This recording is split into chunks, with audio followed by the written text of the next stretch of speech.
He estado explorando los mercados inmobiliarios de diversas ciudades y pude darme cuenta de algo que rompe totalmente con la narrativa dominante acerca de la supuesta gran burbuja inmobiliaria. Mientras unos sectores comienzan a colapsar con caídas de casi 20%, en otros los precios de las casas parecen seguir inflándose cada vez más, haciendo que las familias, además de endeudarse cada vez más para la hipoteca, tengan que ganar 13% más en ingresos para poder comprar su primera vivienda. Y eso solo tomando en cuenta los últimos meses, así que la cosa es peor aún. Pero mientras tanto, hay otros sectores que dan señales de que se están tambaleando porque esto se está haciendo insostenible y si se desploman podrían llevarse por delante al resto de la economía. La clave está en identificar en cuál de estos te encuentras tú, analizando variable por variable, observando las tendencias históricas del mercado como hacemos mensualmente en estas actualizaciones, especialmente en momentos en que vemos a la Reserva Federal, el Banco Central de Estados Unidos, aumentar al máximo las tensiones en la economía al subir nuevamente las tasas de interés junto con Europa,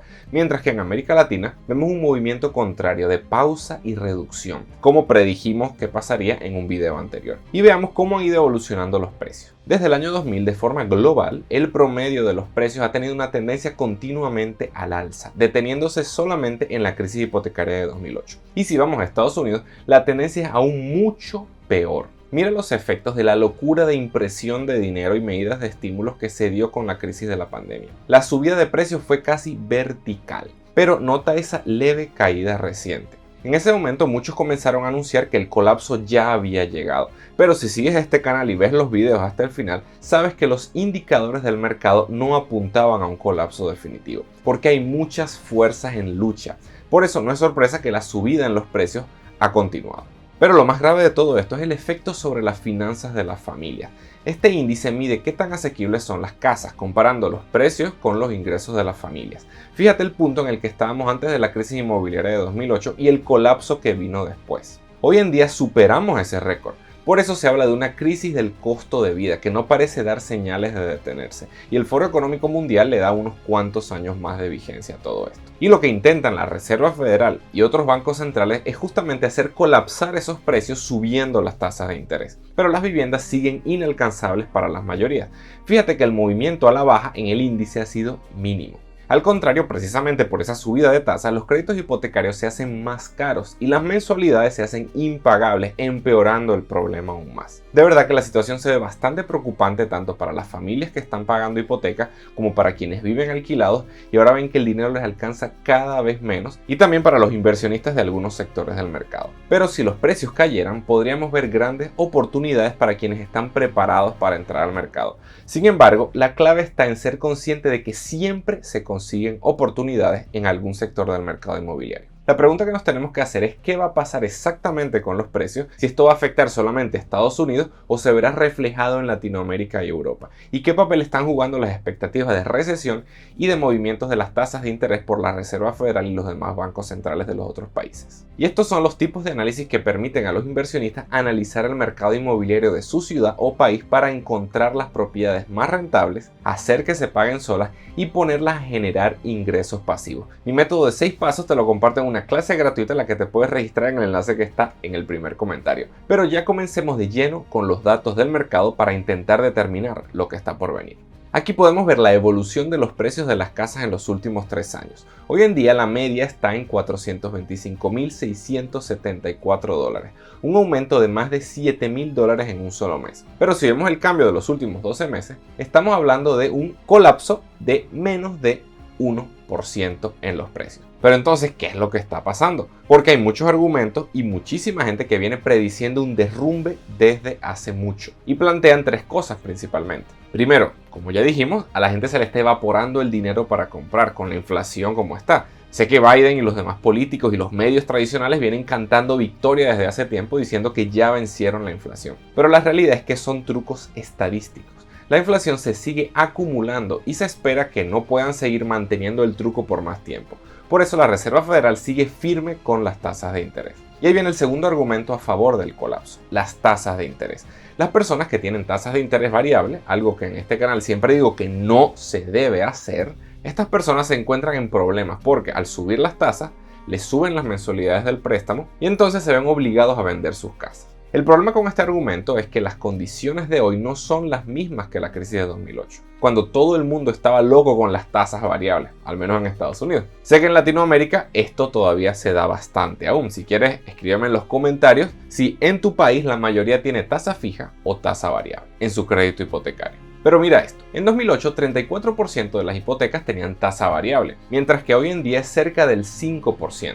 Y en la práctica las ejecuciones hipotecarias, es decir, cuando el banco le quita la casa al propietario porque dejó de pagar, en aquel momento fueron de casi 3 millones, mientras que hoy en día se esperan apenas 100.000. Otra cosa que mencionan es que las personas que tuvieron alta valorización en su propiedad, por ejemplo, si pasaron de $200,000 a $300,000, estas personas querrían vender para retirar esas ganancias. Pero el problema es que si lo hacen, en el mercado conseguirían casas igualmente caras, lo que elimina esa supuesta ganancia. E igualmente, ese argumento de las tasas de interés juega en contra, porque una familia que compró su casa con una hipoteca de 3% no va a querer vender para luego tener que comprar una hipoteca a tasa de 7%. Pero todas estas son especulaciones. Veamos a la práctica. ¿Qué ha pasado? A ver si de esta forma podemos analizar correctamente. Y recuerda, los precios son efecto de la oferta y la demanda. ¿Cuántas casas están en venta en el mercado y cuántos compradores están en el mercado? Si quieres ver una caída en el mercado, necesitas tener más vendedores que compradores. Veamos. Hay casi 1 millón de casas en venta, lo que significa una disminución de casi 6% respecto al año anterior. Y si ampliamos más para ver los últimos 5 años, está clarísimo que la oferta sigue muy por debajo de los niveles que tenía antes de la crisis de la pandemia. No ha habido ninguna avalancha de casas en venta como proyectaban muchos. Al contrario, seguimos viendo que en muchas localidades hay guerras de precios al alza, con un exceso de compradores en fila. Esto ya había bajado un poco desde su pico en 2022, pero ha vuelto a subir. Aquí vemos el porcentaje de propiedades vendidas por encima del precio de lista en los últimos 5 años, es decir, por encima del precio que el vendedor de la casa ofrece. Ya venimos por casi 40% de las propiedades.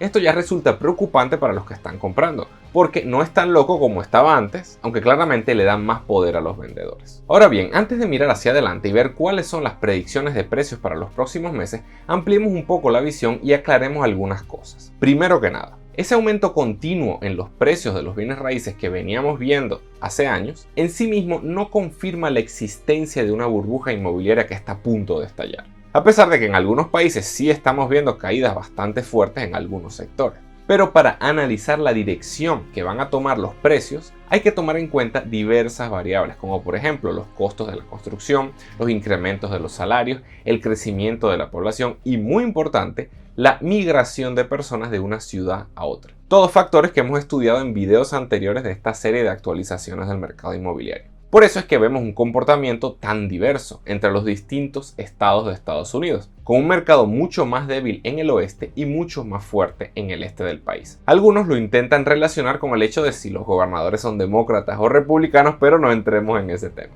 Y si ampliamos aún más la visión, podemos ver la amplia diferencia de comportamientos de los precios entre los distintos países y las regiones del mundo. Aquí te dejo la tabla para que puedas pausar si quieres e intentar encontrar a tu país para que veas cómo le va. Pero entendamos bien otra de las dinámicas, y tiene que ver con la relación entre los precios y los alquileres. En el mercado inmobiliario compramos una vivienda principalmente por dos motivos: para vivir en ella o para alquilarla como inversión, ya sea a largo plazo de forma tradicional o a corto plazo, como tanto me gusta, en plataformas tipo Airbnb. Entonces, un aumento en los precios de los alquileres puede impactar la demanda de viviendas. Si los alquileres aumentan mucho, algunos inquilinos podrían preferir comprar una vivienda tomando una hipoteca en vez de seguir alquilando. Por otro lado, los inversionistas podrían ver una oportunidad de mayor rentabilidad gracias a que reciben mayores ingresos por alquiler, por lo que deciden comprar más propiedades para alquilar, lo que aumenta aún más la demanda. Y todo esto empuja los precios hacia arriba. E igualmente pasa con el efecto que mencionamos antes, que se da por la subida o la reducción de las tasas de interés que hacen más caro o más barato comprar casa. Veamos cómo ha ido evolucionando los alquileres en los últimos años. Como puedes ver, su incremento ha sido continuo y cada vez aumentan más que incluso la inflación general, lo que representa un gran peso para quienes viven alquilados y posibles mayores oportunidades de rentabilidad para los inversionistas. Pero vayamos a la práctica. ¿Cuáles son las predicciones que tenemos para los próximos meses? Primero, en cuanto a la escasez de oferta desde el punto de vista de la construcción, las previsiones de la Asociación Nacional de Constructores de Vivienda de Estados Unidos proyectan que esa escasez va a continuar durante toda una década. Así que este desequilibrio entre oferta y demanda no se va a resolver de la noche a la mañana. Segundo, en cuanto a los precios, tenemos la predicción de Goldman Sachs, uno de los grupos de banca de inversión más grande del mundo. Sus analistas no prevén una caída, sino lo que llaman un estancamiento, o mejor dicho, aumentos, pero mucho más lentos que lo que veníamos viendo en años anteriores. Específicamente, 1.3% en 2023, 1.7% en 2024 y 2.4% en 2025, ínfimo comparado con el 19% de 2021. Así que a pesar de todo, los bienes raíces siguen demostrando ser un activo resiliente ante la crisis. Se trata de saber analizar esas variables en cada localidad y pensar como un inversionista global que no solamente busca comprar bienes raíces en su zona, sino en otras partes de su país o incluso fuera de su país, buscando las mayores oportunidades de rentabilidad y de ganancia de capital. Lo que te enseño en mi entrenamiento gratuito, porque hay muchos mercados que siguen al alza. El enlace está debajo en la descripción y en el primer comentario. Y para descubrir cómo la migración está afectando los precios de los bienes raíces, mira el siguiente video. Soy Gabriel González Florentino, el economista y youtuber, y recuerda que todo sistema tiene su método, y el método funciona.